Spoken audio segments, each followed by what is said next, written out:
Here's Papa. Today's the day we're going to go through a couple of the guns that we've been teasing you with. We did that 2520 Stevens single shot in Model 44. This is the Polish Mauser, the FB Ratum Polish Mauser that was built in 1929, that we showed you the bore that we said looked like the sewers of Paris. So we're going to see, we know that it looks like hell. It's pitted, the rifling disappears in places, and you know, it's the typical gun you get at the online where they say dark bore. Yep. I mean, you can see the rifling in it when you look down the barrel, but boy, you put that Borescope on it. Rough bore, but noticeable rifling, or traces of rifling, or you know, rifling that still is easy to find. We're going to try.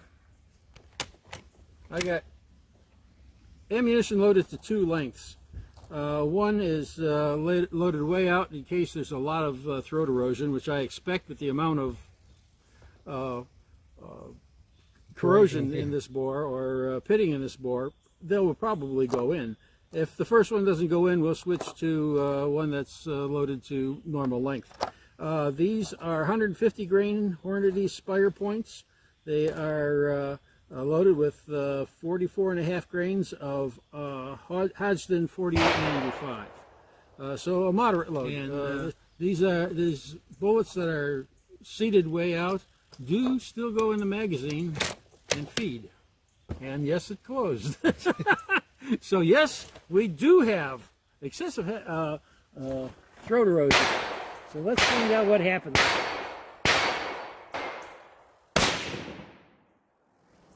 Wow, that was loud.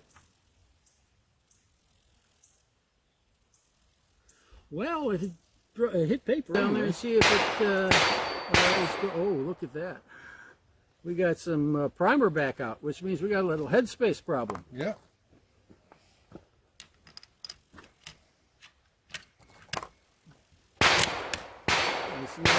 It's not dangerously so, dangerously so, but you see the primer backed out a little bit. That tells you that there's a little bit of room for that thing to move in there. That's not particularly good. Not what we want anyway.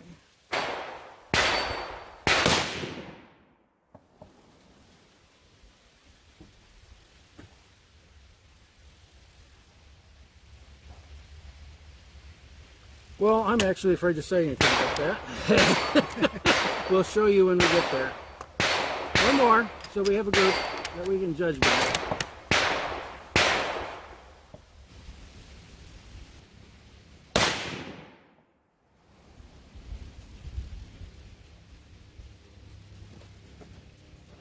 Well, that just can't be.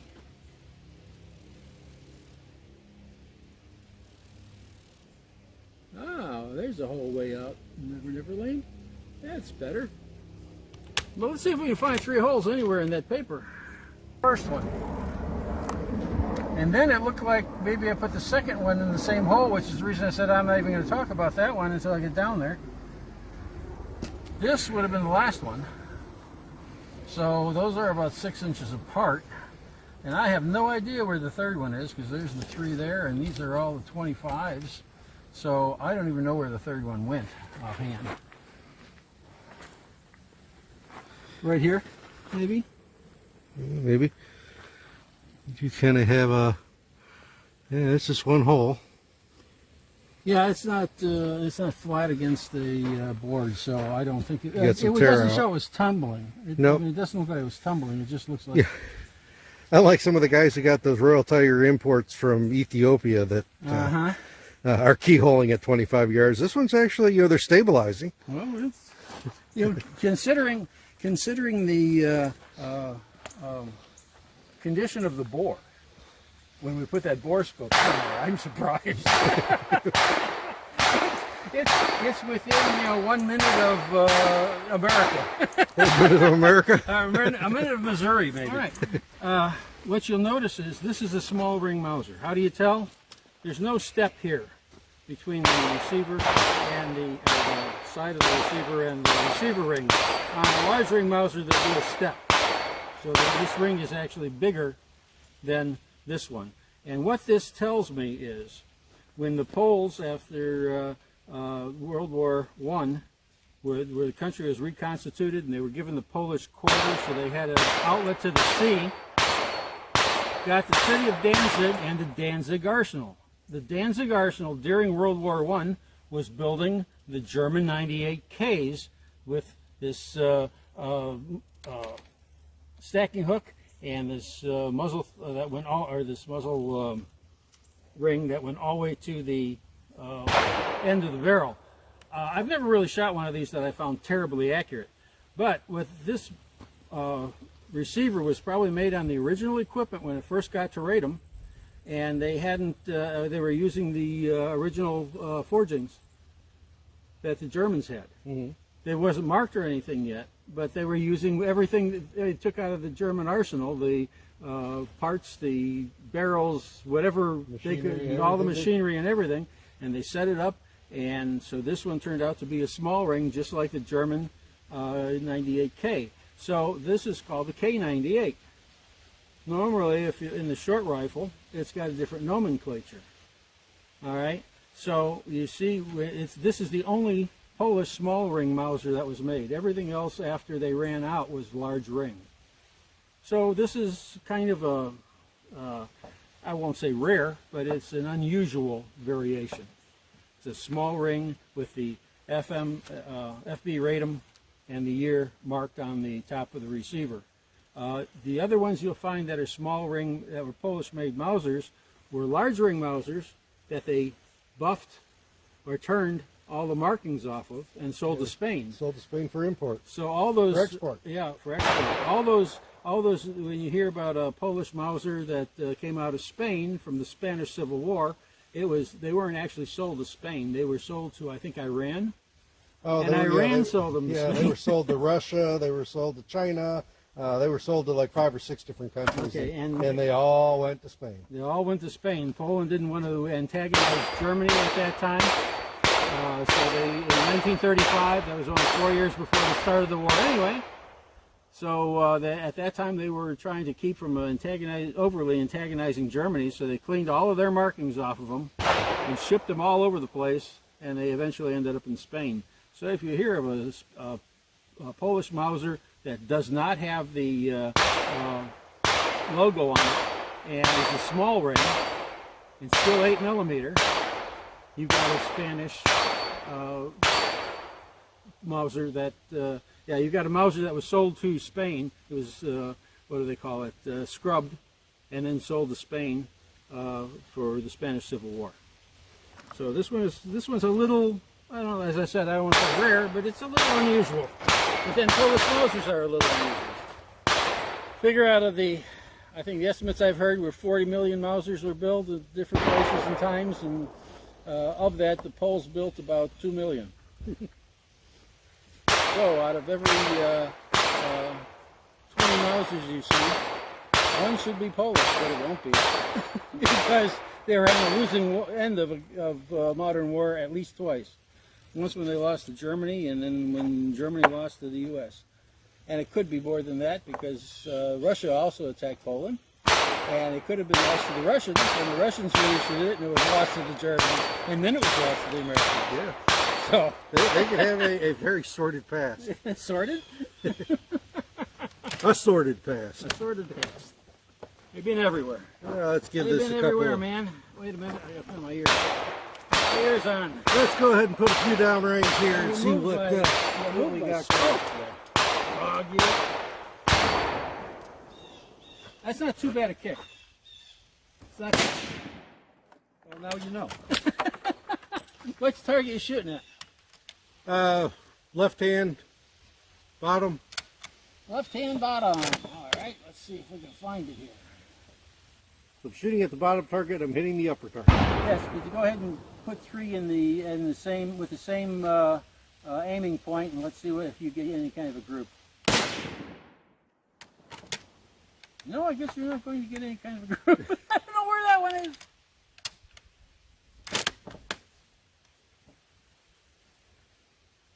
Okay, one more time. I think I found it.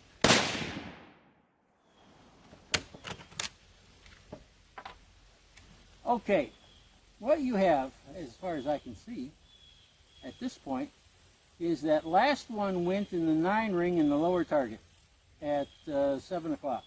So you got about a foot group there, you know, or 2 foot group.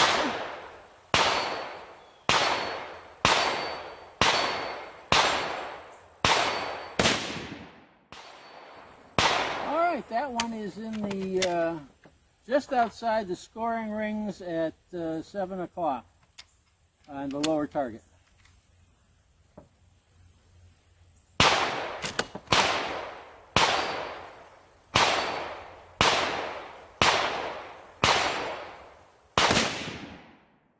All right, that's just outside the scoring rings at 5 o'clock on the lower target.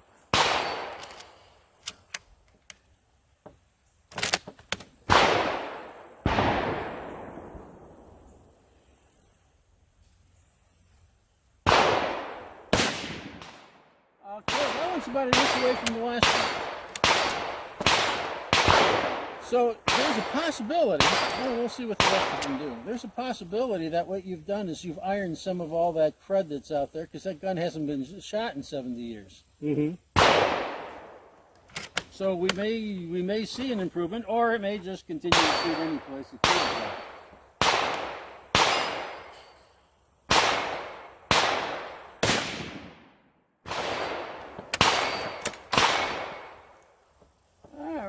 I'm not finding that one at the moment. Or greased or anything particularly.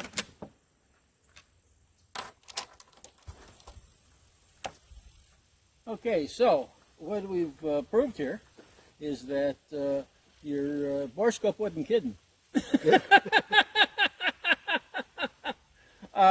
Whether or not it'll settle down, most likely not, because as it knocks all that crud out of the bottom and smooths it out, the bores are going to keep getting larger in different places. So I seriously doubt we're going to see this all of a sudden start shooting. But let's face it, I didn't buy this gun to compete with or even hunt with. I bought this gun as a collectible. Yeah, it's collectible. You know, it's shootable. And it's shootable. You can take it out and make it go bang. It's take safe it out to shoot. and enjoy it for what it is. Let's go take a look at that target real quick. Yeah, let's go take a look at that. We'll talk about it.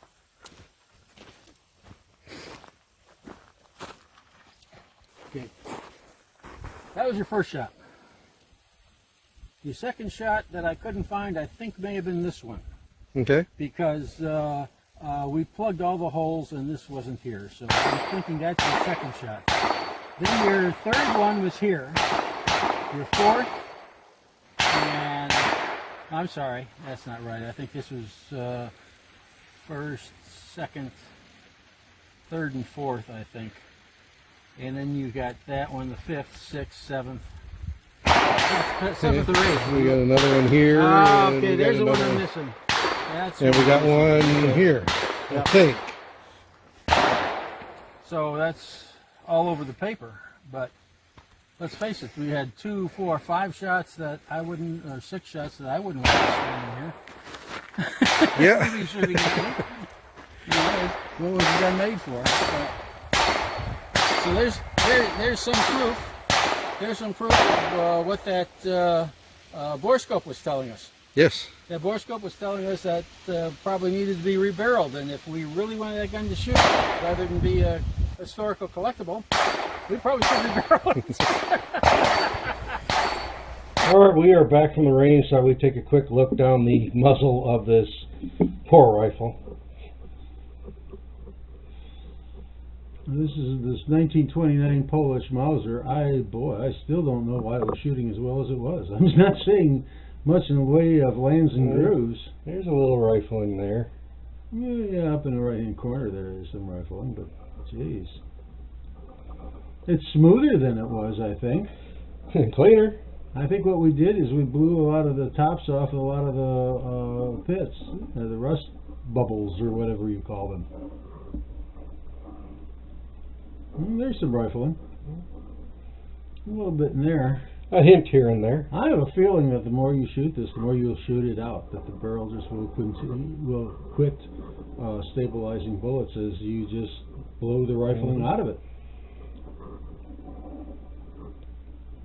And when we were at the range, we talked about the headspace issue, and that's something that can be fixed, but you probably shouldn't on a antique rifle. No, this is. I mean, it's original and it's a collectible the way it is. If I put a barrel on this, a modern barrel on this, it becomes just another sporter, and it has no value as a collectible. So if you're looking for collectible value. If you back that off some, and I close the bolt,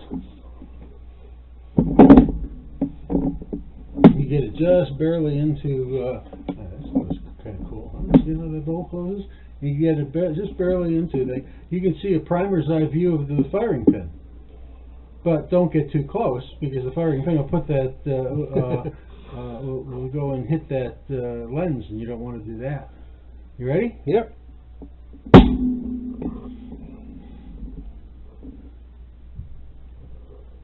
There's some dirt down that thing.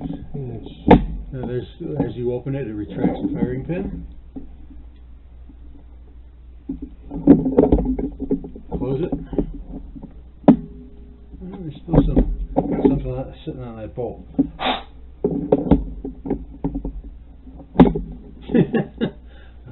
Kind of still seems to be there. You ready? Yep. Here we go. Here's the first stage. Boom. Well, now you know what a firing pin primer sees. The last thing a primer sees in its life. And you were still rough in there, but nowhere near the. No, well, and you're looking at the chamber, and the chamber seems to be pretty rough, but we weren't having any extraction problems. No. It was coming out of there all right. And right there where the it starts looks a little better, but let's get the side mirror on and take a look, see what we see from the side. Yeah, that's a good idea. See, it looked like, as you were pulling it out, it looked like we were spinning around in circles, so there is some rifling in there that sort of, obviously it's working on stabilizing the bullet, because the bullets weren't tumbling. Mm-hmm. So there's enough rifling in there for it to keep the bullets from tumbling. And take a look here at the crown. At the very edge. Seems to be rifling there. And the crown looks to be reasonably decent, which is again why we're getting some kind of accuracy. Yeah, that one's a little worn. Yeah, a little. And that one's got a little bit of a dipsy doodle in it. So, yeah, that could be one of the reasons it's throwing stuff a little bit. But yeah, it's possible. I don't know. We'd have to clean it up to find out, and frankly, I'm not about to do that. But, we're seeing a lot less rust. What we're seeing now is more like clean metal with spots of rust here and there. If I remember correctly, but what we saw before, everything was kind of brownish, wasn't it? Yeah. Everything so we blew a lot of the rust out of the gun. And as you can kind of faintly define some of the rifling in it. It's a little bit more defined before, as rough as it was. Yeah, but what you did was you took the scale off, the rust scale off, you blew the rust scale out of it. So what you have now is pretty much what there is of metal, of the steel remaining in it. I assume that you're seeing the bottom of the grooves where it's rusty. I don't know. I would think the top would get a lot more abrasion. Mm-hmm. Here's your transition there into the throat.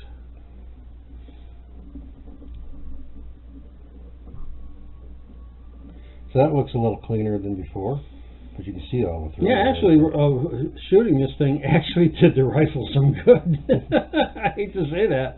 Yeah, you can see the throat erosion there. Yes. And the chamber is not as bad as it was. No, as I said, it actually did the rifle some good to be shot. What you should do is go in there now with a cleaning rod and clean it and oil it. There's some rifling. Well, yeah, there's some rust in the bottom of the, I think what we're looking at is rust in the bottom of the groove. As I said, that because the land will take a lot more pressure as it engraves itself into the bullet. Well, it just kind of gives you an idea what the dark bore looks like after shooting. This is the 45 Alpha Charlie Papa channel, and we got the old gunsmith here, and he's going to sing you a tune or something or another. And some people call it a tune. Others Some might be trails tuned. are happy ones, others are blue. It's the way you ride the trail that counts. Here's a happy one for you. Happy trails to you until we meet again. Thanks for watching. Please subscribe.